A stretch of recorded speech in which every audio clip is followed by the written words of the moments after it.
Story. The Reserve Bank has kept rates on hold. Joining me is the Shadow Government Services Minister, the Manager of Opposition Business, Paul Fletcher. Paul Fletcher, thanks for your time. The Treasurer says this is a welcome reprieve for those already doing it tough. The RBA decision to keep rates on hold. Do you welcome the call? Well, of course, it's better than the alternative, but let's bear in mind there have been 11 interest rate increases under this government. Mr Albanese promised that Australians would be having cheaper mortgages, but instead, on a typical mortgage, a family can now be paying more than $20,000 a year more than they were when this government came to power, and that's on top of a cost of living crisis with energy prices going up, with inflation in what we're buying in the supermarket. So understandably, Australians are feeling the pain at the moment, and they want to see a government that's got a plan to deal with that. Inflation does look sticky. Do you fear there is another rise, if not two, before the end of the year? Well, we saw last week inflation now at 5.2%. That's a long way above the RBA's target range of 2 to 3%. And so while making predictions about interest rates is a very dangerous game, it is noticeable that a range of economists seem to be saying that it's not possible to give an assurance that we won't see further increases. So Australians are really facing considerable cost of living pressures, and certainly for those Australians who are paying mortgage interest rates at the moment, they've seen steady increases for more than a year, and they will understandably be very anxious about what the future might hold. On to another matter, the superannuation tax changes. The Treasurer has said to the Coalition either back these modest changes or come up with billions of dollars of savings to make up for your opposition to them. Will the opposition come up with savings to match those made by the change in the superannuation tax treatment? Well, to start with, it's not a saving, it's an increased tax. And what the Coalition says to the Treasurer is, keep your promises. You told the Australian people several times before the last election, as did the now Prime Minister, that there would be no change to the arrangements for the taxation of superannuation. This is a clear, broken promise. What we're now seeing is that tax on superannuation balances above a certain threshold will now be 30%, not 15%. It's a clear, broken promise, and it's proof that, once again, Labor always looks to increase taxes. It's in their DNA. They're a high-taxing party, and we're seeing them up to their old games again with what they're doing with this superannuation tax.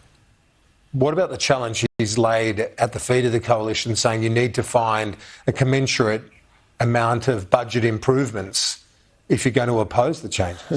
Well, again, Mr Chalmers is the Treasurer.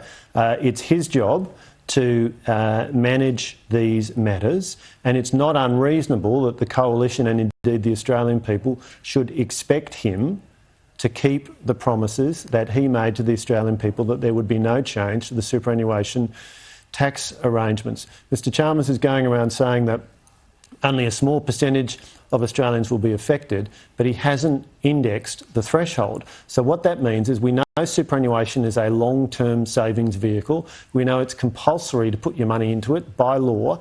And what that means is that somebody on average wages today at the start of their career is going to be hit by this tax. So the claims that Mr Chalmers is making about the limited impact of it are at odds with the facts. And fundamentally, this is another broken promise by Mr Chalmers and Mr Albanese. The amount of people with a balance in their super over $50 million went from 78 to over 100. Those with over $100 million went from 17 to 28 over a couple of years. Those cohorts getting a bit bigger. Is it really what superannuation was designed for those massive balances? When you look at the threshold that Mr Chalmers is talking about, it's a very long way away from those very big numbers that you've cited and that he's been eager to cite. And the fact is that because there is no indexation in what is proposed, and of course also because for the first time we're going to be seeing the taxation of unrealised capital gains, that this measure will have a much wider effect than Mr Chalmers is trying to pretend.